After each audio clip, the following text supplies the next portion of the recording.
बोला पिता मानते हैं और उन्हें वे कहते हैं रिच डैड। उनके जो रियल फादर है कियोसाकी ने एक बुक लिखी।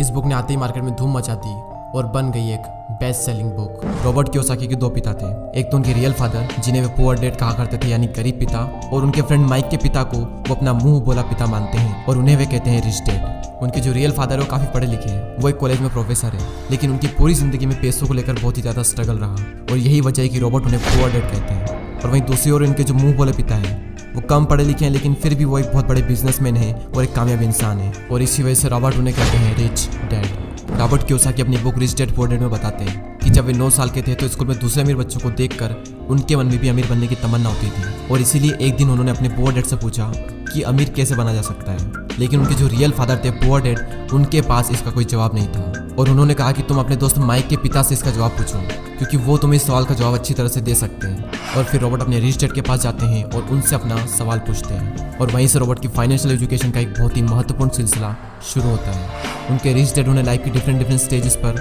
अमीर बनने के लिए और हमेशा अमीर बने रहने के लिए कुछ इंपॉर्टेंट लेसन बताते हैं, और इसी के साथ इस बुक में वो कई सारी चीज़ें बताते हैं जैसे कि पैसों को किस तरह से मेंटेन करना चाहिए, पैसों को काम पर कैसे लगाएं, और ऐसी कौन सी गलतियां हैं जिसकी वजह से गरीब हमेशा गरीब ही रहता है। और इसके अलावा वो बताते हैं कि अगर गरीब इंसान भी इसमें बताई हुई बातों को फॉलो करे तो वो भी जल्दी से अमीर बन सकता है। तो अब हम बात करते हैं उन इम्पोर्टेंट लेसन के बारे में।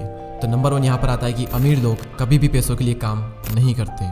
जनरली लोग अमीर बनने के लिए बहुत ही ज़्यादा मेहनत करते हैं। उनकी कोशिश ये होती है कि उन्हें एक ऐसी नौकरी मिल जाए जिससे कि हर महीने उन्हें अच्छी सैलरी मिलती रहे, और नौकरी मिलने के बाद वो पूरी डेडिकेशन और मेहनत के साथ अपनी जॉब पर जाते हैं, और इसी के साथ वो ऐसे ट्रैप में फंस जाते हैं जहाँ से वो कभी निकल ही नहीं पाते हैं। और कई सारे लोग इस तरह से अमीर बनने के लालच में एक रेट रेस का हिस्सा बन जाते हैं। उन्हें पता होता है कि महीने की एंड में सैलरी मिलने वाली है, और इसी वजह से वो लोन पर बड़ा घर लेते हैं, गाड़ी खरीदते हैं, क्रेडिट कार्ड से महंगी महंगी चीज़ें खरीद लेते हैं, और फंस जाते हैं एक ऐसे ट्रैप में जहाँ से निकलना बहुत मुश्किल हो जाता है, क्योंकि आपने जो चीज़ें लोन पर ली है आपको उनका लोन भी पे करना है, और उस लोन को पे करने के लिए आपको कई सालों तक नौकरी करनी पड़ेगी, और आपकी नौकरी से जो भी अमाउंट आएगा उसमें से मैक्सिमम अमाउंट आपको लोन पे करने में ही चला जाएगा। और इसी तरह से कई सारे लोगों की ज़िंदगी लोन पे करने में और नौकरी करने में ही निकल जाती है। अब सवाल ये आता है कि पैसों के लिए काम ना करें तो क्या करें। अमीर लोग जो होते हैं वो पैसों के लिए काम नहीं करते, वो कुछ ऐसा करते हैं जिसकी वजह से पैसा उनके लिए काम करता है, और वो क्या ऐसा करते हैं इसका जवाब आपको आने वाले कुछ पॉइंट्स में मिल ही जाएगा। लेसन नंबर 2, लोगों को फाइनेंशियल एजुकेशन सिखाना क्यों ज़रूरी है। दूसरे लेसन में रिच डैड ये सिखाते हैं कि इंसान के लिए पैसों की समझ बहुत ही ज़्यादा ज़रूरी है, लेकिन आमतौर पर दुनिया के हर देश में हर तरह की पढ़ाई होती है सिवाय फाइनेंशियल एजुकेशन के। ऐसा इसलिए क्योंकि एक सिस्टम बना हुआ है कि खूब पढ़ो, अच्छे नंबर लाओ और फिर एक अच्छी नौकरी करो। पर सच्चाई यह है कि किसी भी तरह की जॉब आपको कभी भी अमीर नहीं बना सकती। मान लीजिए कि कोई भी इंसान बहुत पढ़ लिख कर मेहनत करके डॉक्टर या इंजीनियर तो बन जाता है, लेकिन वो भी 9 to 5 की नौकरी के चक्रव्यूह में फंसकर रह जाता है, जैसा कि हमने फर्स्ट पॉइंट में बात की थी।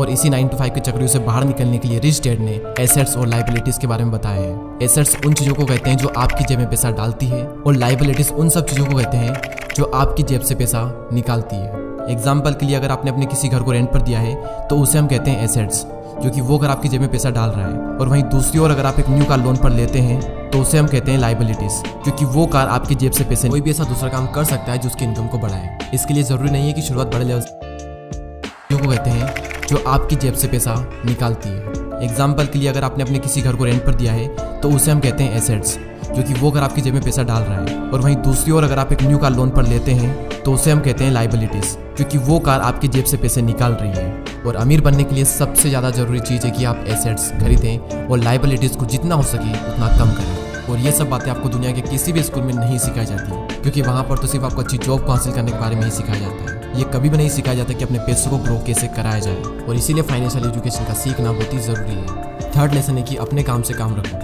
इस लेसन में रिच डैड ने बताया है कि काम से जॉब करने वाला इंसान कोई भी ऐसा दूसरा काम कर सकता है जो उसकी इनकम को बढ़ाए। इसके लिए ज़रूरी नहीं है कि शुरुआत बड़े लेवल से ही की जाए, क्योंकि हर किसी के पास इतना पैसा नहीं होता। आप अपनी नौकरी करते हुए भी अपना कोई भी पसंदीदा काम कर सकते हैं। एग्जाम्पल के लिए कोई इंसान स्कूल में टीचर है तो वो उसका प्रोफेशन है, ना कि उसका बिजनेस।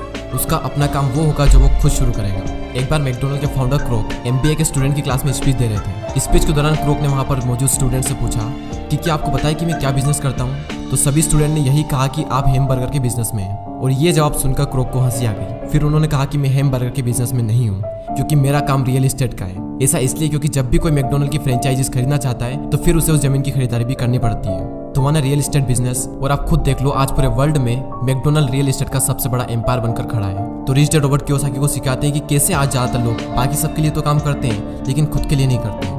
इसलिए इंसान को चाहिए कि अपना फोकस खुद पर भी करें। लेकिन इसका मतलब ये बिल्कुल भी नहीं है कि आप अपनी नौकरी छोड़ दें। वो तो ये कहना चाहते हैं कि आप अपनी नौकरी के साथ साथ आप अपने एसेट वाले पहलू को भी मजबूत करने पर फोकस करें। नेक्स्ट लेसन यहाँ पर आता है कि सीखने के लिए काम करें, पैसों के लिए नहीं। रॉबर्ट कियोसाकी अपनी बुक में बताते हैं कि एक बार सिंगापुर में उनका इंटरव्यू एक फीमेल जर्नलिस्ट ने लिया था और उसने उन्हें यह बताया कि उनका सपना भी एक बेस्ट सेलिंग राइटर बनने का था, लेकिन वो नहीं बन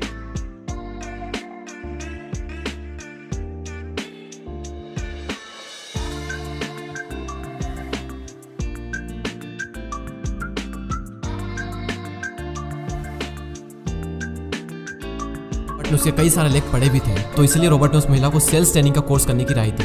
लेकिन ये सुनकर वो महिला नाराज हो गई क्योंकि वो बहुत ज्यादा पढ़ी लिखी थी और उसके पास में इंग्लिश लिटरेचर में मास्टर डिग्री थी और उसके हिसाब से सेल्स का काम सीखना उसके स्टैंडर्ड का नहीं था। रॉबर्ट कहते हैं कि दुनिया कई सारे पढ़े लिखे स्मार्ट लोगों से भरी हुई है, लेकिन पॉइंट यह है कि पैसा कमाने के लिए सिर्फ टैलेंट की जरूरत नहीं होती। आपको यह पता होना चाहिए कि आप उस टैलेंट को कैसे भुना सकते हो, और जब तक आप ये नहीं जानोगे तब तक आपका सारा टैलेंट बेकार है। और उसी लड़की की तरह कई सारे लोग सीखने के लिए काम नहीं करते। अगर वो महिला सेल्स की ट्रेनिंग सीख ले तो हो सकता है कि वो महिला आने वाले टाइम में बेस्ट सेलिंग राइटर भी बन जाए, लेकिन वो नहीं सीखती है और इसीलिए गरीब हमेशा गरीब ही रहता है और अमीर लोग सीखने के लिए काम करते हैं और सीख करके अमीर और अमीर बन जाता है। रॉबर्ट कियोसाकी बताते हैं कि उनके जो पुअर डैड थे उन्हें हमेशा अपनी नौकरी की चिंता रहती थी, लेकिन उनके जो रिच डैड थे वो सीखने पर ज्यादा जोर देते थे, क्योंकि उनका मानना यह था कि अमीर बनने के लिए जिंदगी में कई सारी चीजें सीखनी पड़ती है और यही इन दोनों में सबसे बड़ा फर्क था। लेसन नंबर 6, रुकावटों और बाधाओं को पार करना। रॉबर्ट कियोसाकी अपनी बुक में ये भी बताते हैं कि कई सारे लोगों को पैसे की समझ तो होती है, लेकिन फिर भी उनके रास्ते में कई सारी ऐसी रुकावटें और बाधाएं आ जाती है जिसकी वजह से वो अपने एसेट्स को ज्यादा बड़ा नहीं कर पाते। और रॉबर्ट ने 5 ऑब्स्टिकल बताए हैं। पहला है डर। दुनिया का कोई भी इंसान हो उसे पैसों का नुकसान तो बुरा लगता ही है। पैसे को गंवाने का डर अमीरों को भी बहुत ज्यादा होता है, लेकिन प्रॉब्लम यह है कि पैसे का नुकसान होने के बाद उस कंडीशन से निपटा कैसे जाए। इंपॉर्टेंट ये है कि आप अपने फेलियर को किस तरह से लेते हो। अमीर और गरीब के बीच में सबसे बड़ा फर्क यही होता है कि वो अपनी असफलता का मुकाबला किस तरह से करते हैं। सेकंड जो ऑब्स्टिकल है वो है डाउट। पैसे को इन्वेस्ट करते समय हम सबके मन में डाउट होता है जो कि हमें जाम कर देता है। हर किसी के मन में सवाल होता है कि अगर मैंने इन्वेस्ट किया हुआ पैसा डूब गया तो क्या होगा, अगर सब कुछ मेरे बनाए गए प्लान के हिसाब से ना हुआ तो। इस तरह के सवाल और डाउट से हम हमेशा डर जाते हैं और जिस भी काम को करने का सोचते हैं उसे शुरू ही नहीं कर पाते हैं, और इसी तरह से हजारों मौके हमारी आंखों के सामने से गुजर कर चले जाते हैं और हम देखते रह जाते हैं। तीसरा ऑब्स्टिकल है आलस, जो कि इंसान का सबसे बड़ा दुश्मन है और इंसान को कभी भी आगे नहीं बढ़ने देता। रॉबर्ट कहते हैं कि जो लोग सबसे ज्यादा बिजी होते हैं असल में वही लोग सबसे ज्यादा आलसी भी होते हैं। जिंदगी में हर टाइम पैसों की अति गलत होती है। नहीं देखा है तो प्लीज उस वीडियो को भी जरूर देखें। चौथा ऑब्स्टिकल है बुरी आदतें। रॉबर्ट कहते हैं कि अगर दो लोगों में कंपैरिजन किया जाए तो उनकी आदतों में बहुत ज्यादा फर्क होता है। साथ ही रॉबर्ट ये कहते हैं कि वो सबसे पहले खुद को पिस देते हैं और इसी वजह से वो खुद को फाइनेंशियली और इमोशनली ज्यादा मजबूत महसूस करते हैं। उनके कहने का मतलब ये है कि हर महीने जब आपके पास में पैसे आते हैं तो सबसे पहले अपने सेविंग और इन्वेस्टमेंट के पैसों को अलग कर दें और उसके बाद अपने बिल्स वगैरह चुकाएं। तो अगर अमीर बनने की ख्वाहिश आपके मन में है तो ये आदत आपको डालनी ही पड़ेगी, भले ही हर महीने आपके पास कम ही पैसा क्यों ना आए। तो पहले खुद को पे करो और उसके बाद में दूसरे काम करो, और इससे आपके 2 फायदे होंगे। पहला तो आपका पैसा भी बढ़ेगा और दूसरा आपके सामने कमाई के कई सारे अवसर आएंगे और आप उनका फायदा भी उठा सकेंगे। फिफ्थ ऑब्स्टिकल है अहंकार यानी ईगो। रिच डैड यह भी कहते हैं कि कुछ लोगों में अहंकार बहुत ही ज्यादा होता है और इसका यूज वो अपनी अज्ञानता को छुपाने के लिए करते हैं। वो कहते हैं कि मुझे जो भी नॉलेज है मैं उसी की बदौलत पैसे बनाने में कामयाब होता हूँ, और जो चीजें मैं नहीं जानता उनकी वजह से मैं अपने पैसों को गवा देता हूँ। अगर उस चीज को अच्छे से सीखें, अगर आप ये करते हो तो आप एक बहुत बड़े नुकसान से बच सकते हो। चलिए अब हम इस वीडियो की समरी देख लेते हैं। तो सबसे पहले हमने बात की कि रॉबर्ट के 2 पिता थे, एक गरीब पिता और एक अमीर पिता, और अपनी 30 साल की लाइफ में उन्होंने अपने रिच डैड से जो कुछ भी सीखा वो उन्होंने अपनी book rich dad and poor dad में बताया है। तो नंबर 1 लेसन था अमीर लोग पैसों के लिए काम नहीं करते। नंबर 2 था लोगों को फाइनेंशियल एजुकेशन सिखाना क्यों जरूरी है, और इस पॉइंट में हमने बात की थी कि अगर आपको अमीर बनना है तो आपको एसेट्स खरीदने पड़ेंगे और लाइबिलिटीज को कम करना पड़ेगा। लेसन नंबर 3 अपने काम से काम रखो। लेसन नंबर 4 सीखने के लिए काम करें, पैसों के लिए नहीं। और लास्ट पॉइंट था रुकावटों और बाधाओं को पार करना, और इस पॉइंट में रॉबर्ट कियोसाकी ने 5 ऐसे ऑब्स्टिकल बताए थे जिसकी वजह से आप अपने एसेट्स को बड़ा नहीं कर पाते, और वो 5 ऑब्स्टिकल कुछ इस तरह: डर, डाउट्स, आलस, बुरी आदतें और ईगो। और दोस्तों मैं आप सबको रिकमेंड करूंगा कि आप सबको ये बुक जरूर पढ़नी चाहिए। इस बुक की लिंक नीचे डिस्क्रिप्शन में है। ये बुक आपको हिंदी